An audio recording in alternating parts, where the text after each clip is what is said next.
what are some of the dangers to look out for and the pitfalls that people need to be aware of if they do decide to go and manage their own property by themselves?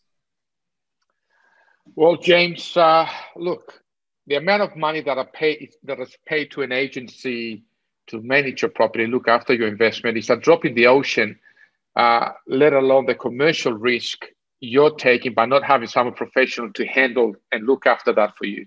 After all, that is a huge investment for you. So it's got to be done right. So there are some things that people that choose to do it themselves have to look out for. And let me start, first of all, by saying, be prepared to take control.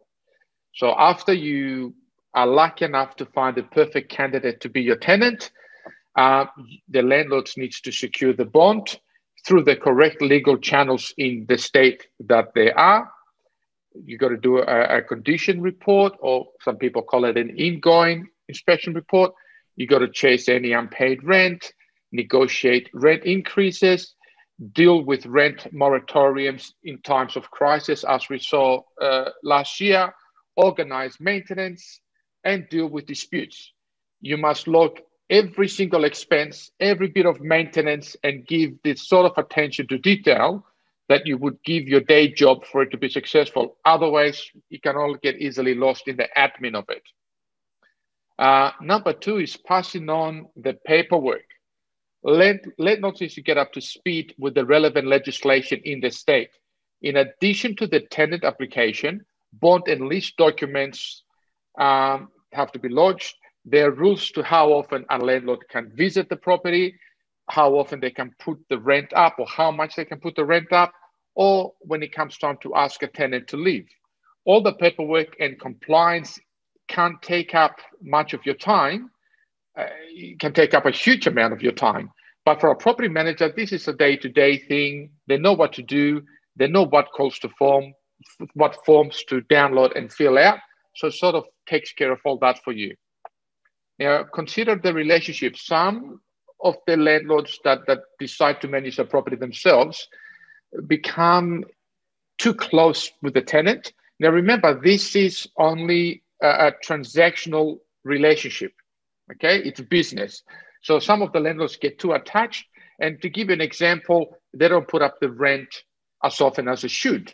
So it means that they're missing out on making money in the investment, which is what they have this property for. Lastly, is dealing with difficulties. Now, what happens if your tenant falls behind in rent? If they fall in hard times, so they can't pay rent at all. I personally had that during COVID, for an example. Then you need to go to the tribunal. Now, you would want somebody experienced to deal with this kind of difficult stuff, and not you having to deal with all these things. You know, can you imagine? We know from experience, on a Sunday, I got people running in when I'm in the office. Oh, I locked myself out. This thing isn't working. It's something, you know, imagine being the owner and they've got your details and you get calls every day or every couple of days. You know, it takes up a lot of your time. So it's always how would I get to have my Sunday afternoon nap if I've got the tenant calling wanting me to come and open it for them? Exactly.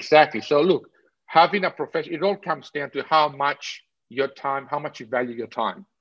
All right. So, I mean, it clearly, to me, this is a classic example of it's easy to have all this information, but you've got to have that knowledge and that expertise and experience in order to apply it. So I think, you know, no one or very few people would ever think to go and do their own legal work. They would always employ a lawyer because, you know, they don't believe they have that expertise. And I guess listening to Lucas's shopping list of all the issues and things you've got to be across, it should be exactly the same when it comes to property management. You know, it's having an investment property can be one of the best decisions you ever make.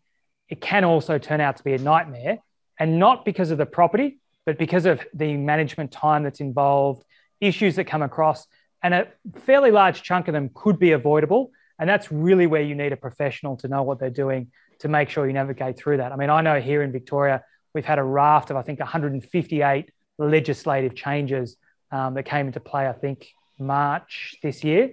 And And that's had a huge impact. And I can guarantee you that, I know what our guys in the office have been doing, the countless hours of training, tests they've had to do, requalifications, going through changing systems, paperwork, updating, understanding how it's dealt with at the tribunal, that if you're managing just your own property or maybe two properties, you're not going to have that time or energy. You're not going to have that experience and that industry, networking behind you to be on top of that. So I think as we always say, it's fine to be penny wise, but don't be pound foolish. Save a few dollars by saying perhaps to your property manager, get 3 quotes and get it done cheaper, or, working a few things there, but still have someone professional to do it. Let alone, I'll tell you the number one issue we know with a lot of people, they go to their accountant, they don't have any record of any expenses. And for whatever they might have paid a property manager to maintain that ledger, have the accurate records, print out a nice end of year statement that they can just give to their accountant. All the documents are saved, and their accountant says, how easy is this? Does it in 5 minutes. They probably pay their accountant 2 to 3 times the cost that it might have cost them to have their property manager do the work for them. So, those are the sort of hidden costs that I think are really important to think about. But for some of you, it could be a good decision. It might be a right decision. So I just recommend for most of you that your time could be better spent on something else.